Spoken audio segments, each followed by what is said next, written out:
global translation companies has entered China. So quite a number of them has joined our association. So I think the market is very big.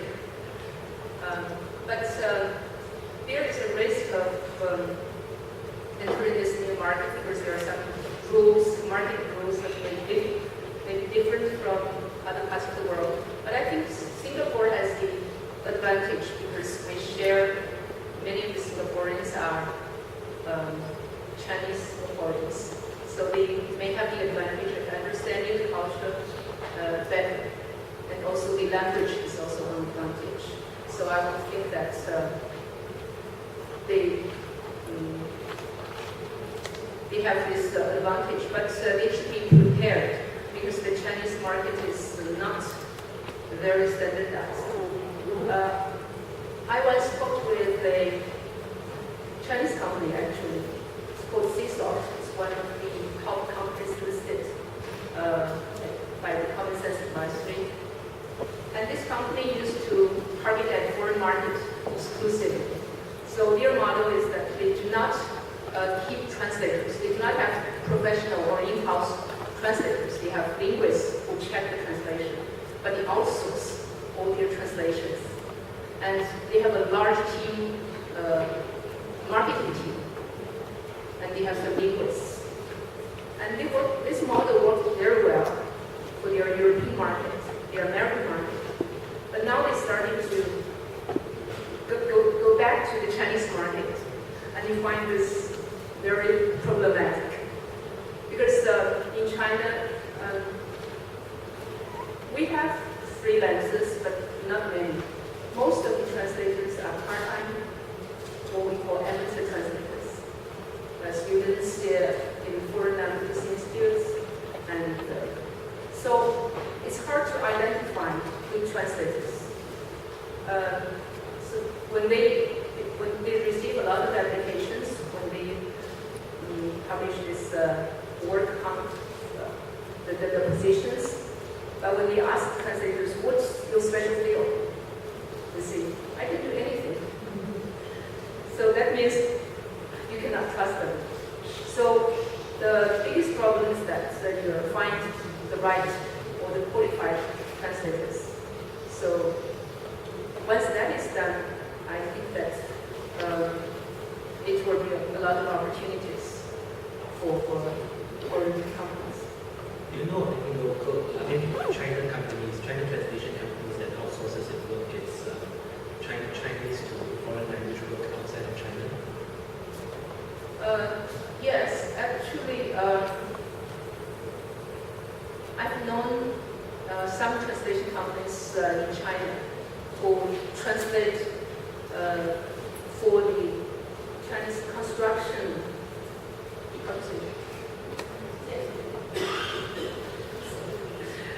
China has a lot of construction projects abroad. For example, we help Africa to build railways, roads, and things like that.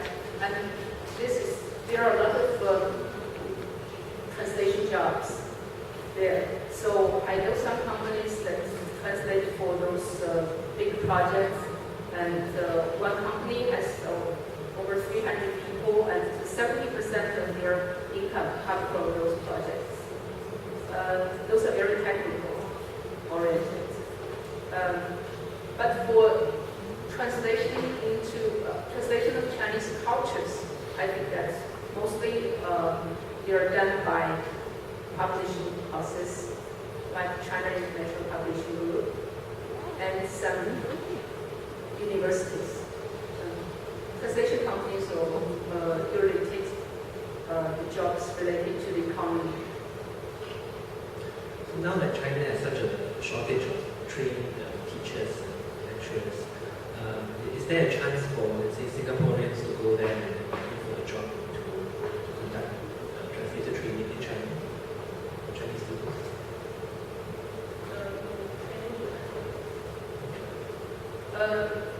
Actually, there are a lot of translation training programs in China. We have universities. Now we have starting to recruit a lot of students for their newly established translation degree courses. And then we have a lot of training institutes. They provide training courses, short training courses, ranging from 1 month to 1 year. So there are a lot of training opportunities there. So I would think that if you do not have a very solid market research, it might be a little bit risky to enter this market.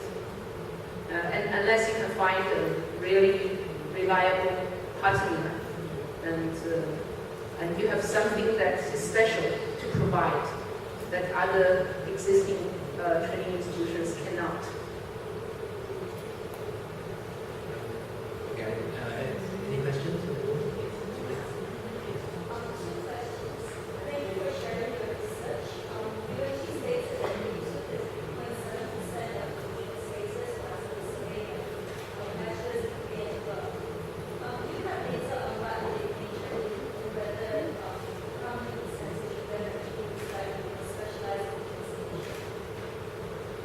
Well, we do not have that figure yet, but based on my understanding, most of the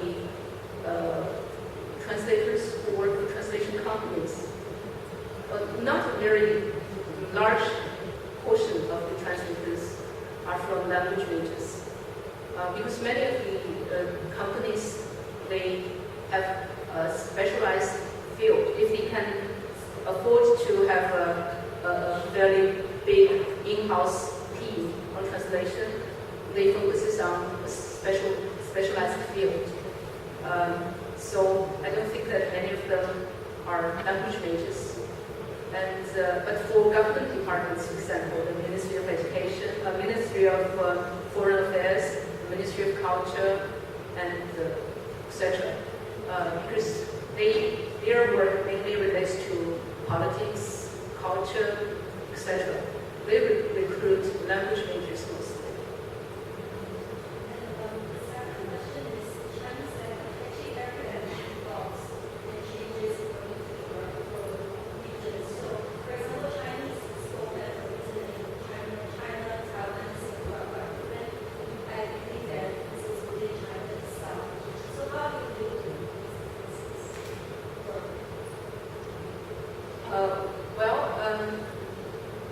In the commercial world of translation, traditional Chinese and simplified Chinese are classified as two languages. So their terms are used quite differently. So usually when you ask for translation, they would ask you traditional Chinese or simplified Chinese. So the translators are different. And for local dialects, I think that's really a challenge for interpreters. But now I think the situation is becoming much better because most of the young people under 40, they all speak very good Mandarin, no matter which part of China they come from. So this should not be a big problem in the future.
Maybe I can assist. If you don't mind, can I assist? I think she's talking about the area of localization. Yes, because of different contexts. For example, you see even the word Chinese orchestra